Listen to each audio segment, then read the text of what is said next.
হঠাৎ করে শোরগোল পড়ে গেছে ৪৯ বছর আগের সিনেমার এক দৃশ্য নিয়ে। ১৯৭৫ সালে ভারতের স্বাধীনতা দিবসে মুক্তি পায় রমেশ সিপ্লি পরিচালিত অ্যাকশন অ্যাডভেঞ্চার ধর্মী সিনেমা শোলে।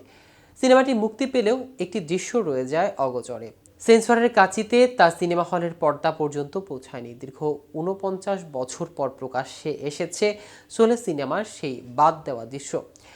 আর তা নিয়ে সোশ্যাল মিডিয়ায় শুরু হয়েছে তুমুল শোরগোল। কিন্তু কি সেই দৃশ্য, মূলত শোলে সিনেমার কোন দৃশ্য নিয়ে এমন তোলপাড়, তা নিয়ে বিস্তারিত থাকছে আজকের প্রতিবেদনের বাকি অংশে। কেটিভি ছবি চ্যানেল থেকে আপনাদের সাথে আছে আমি মাহমুদুর রহমান সিয়াম।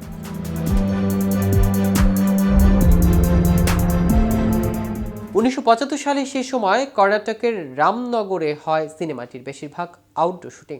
অভিনয় ছিলেন অমিতাভ বচ্চন, ধর্মেন্দ্র, সঞ্জীব কুমার, হেমা মালিনী, জয়া বচ্চন, আমজাদ খান। সেন্সর বোর্ডের কাছে সিনেমার একাধিক দৃশ্য বাদ যায়। তার মধ্যে একটি দৃশ্য রহিম চাচার ছেলে আহমেদকে নির্মমভাবে হত্যা করে গাব্বার সিং। সাদা কালো সে ছবি সোশ্যাল মিডিয়ায় ছড়িয়ে পড়েছে। তাতে আহমেদের চুলের মুঠি ধরে তাকে খুন করতে উদ্যত গাব্বার সিং। গাব্বারের চরিত্রে সাড়া ফেলে দিয়েছিলেন আমজাদ খান। আর আহমেদের চরিত্রটি করেছিলেন মারাঠি তারকা সচিন পিলগাঁওকর। তৎকালীন সেন্সর কর্মকর্তাদের মনে হয়েছিল আমজাদ ও সচিনের দৃশ্যটি অত্যন্ত হিংসাত্মক, সেই কারণেই তা সিনেমা থেকে বাদ দেওয়া হয়।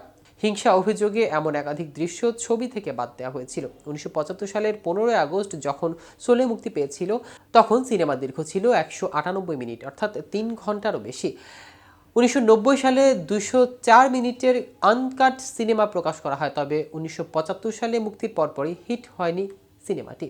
বড় তারকা থাকা সত্ত্বেও প্রথম দিকে সিনেমা হলে তেমন ভিড় হয়নি। ধীরে ধীরে মানুষের প্রশংসায় ভিড় বাড়তে থাকে। ৩০ মিলিয়ন রুপির ব্যয় করে সিনেমাটি নির্মাণ করা হয় এবং আয় করা হয় ১৫০ মিলিয়ন রুপি। ২০১৪ সালে শোলে 3D ফরম্যাটেও মুক্তি পেয়েছিল। এদিকে ভারতের হিন্দি সিনেমার ময়দানে বলিউড নিয়ে ত্যক্ত বিরক্ত হয়ে এই ইন্ডাস্ট্রি ছেড়ে দিচ্ছেন বলে জানিয়েছেন পরিচালক অনুরাগ কাশ্যপ।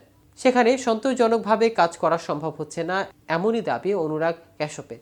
অনুরাগের কথায়, এখানকার দুনিয়ায় সিনেমার মান উন্নত করার চাইতে বাণিজ্যিক দিকে বেশি মনোনিবেশ করা হয়। বলিউডের হাঙ্গামাকে অনুরাগ বলেন, রিমেক বানানোর মানসিকতাতেই আমার সমস্যা। এছাড়া সিনেমার কাজে শুরুর আগে কিভাবে প্রচার করা হবে, লাভের অঙ্কের পরিমাণ কত হতে পারে ইত্যাদি স্থির করা হচ্ছে।